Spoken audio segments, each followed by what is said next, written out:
అమ్మోనీయులతో యుద్ధం చేయడానికి వెళ్ళనంటే ప్రభు అన్నాడు, లేదు లేదు, వారిని కూడా తీసుకెళ్ళడానికి వెళ్ళి పరీక్షించాలి. వెళ్ళి దేవుని బిడ్డలకి పరీక్షలు వస్తాయి. దేవుడు మనల్ని పరీక్షిస్తాడు, కొన్నిసార్లు పరీక్షిస్తాడు.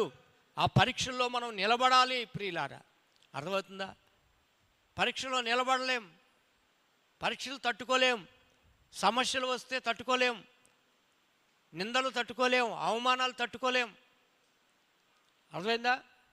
ఇక్కడ ఏం చేశాడంటే ఈ 10,000 మందిని తీసుకెళ్ళమన్నాడు. చూడండి, కిందకి వెళ్ళి మీరు చదవండి. తర్వాత అక్కడ మనం చూసినట్లయితే మనం 5వ వచనం, అతడు నీళ్ల యొద్దకు ఆ జనమును దిగచేయనప్పుడు యెహోవా కుక్క గతికినట్లు తన నాలుకతో నీళ్లను గతికిన ప్రతి వానిని, త్రాగుటకు మోకాళ్ళుని కృంగిన ప్రతి వారిని వేరువేరుగా ఉంచమని గిద్యోనుతో సెలవిచ్చాను. చూసారా? ఈ 10,000 మంది